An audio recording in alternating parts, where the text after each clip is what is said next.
మతం, రాజకీయం ఈ రెండిటి మధ్యన ఒక సున్నితమైన రేఖ ఆళ్ళగడ్డ.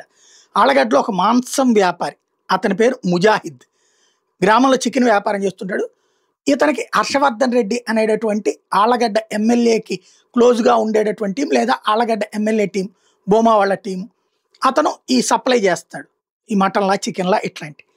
అయితే డబ్బులు ఎగ్గొట్టాడు దాదాపుగా ఆహ్, ఏది రూ. 1,16,000 డబ్బులు ఎగ్గొట్టి ఈ మధ్యన షాపులు మూసేసి జంప్.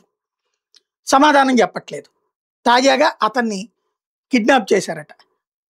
తర్వాత అతన్ని 2 రోజుల పాటు కిడ్నాప్ చేసి ఉంచితే అతను వాళ్ళ బ్రదర్‌తో మాట్లాడి 40,000 ముందిచ్చి వదిలించుకుని మిగతాది తెచ్చిస్తానని చెప్పి వెళ్ళి ఆ తర్వాతన పోలీస్ కేసు పెట్టాడు. ఇక్కడ ఆళ్ళగడ్డ ఎమ్మెల్యే వర్గీయులు మీదన కేసు పెట్టారు అన్నటువంటిది తాజా అంశం.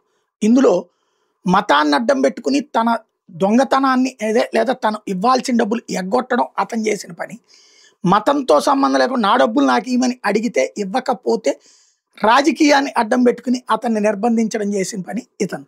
ఇటిట్లో నైతికత ఎవరిది అంటే ఇద్దరిలోనూ నైతికత ఉంది, ఇద్దరిలోనూ అనైతికత ఉంది. ఇది ఆళ్ళగడ్డ ఉదంతం చెప్తున్న పాఠం.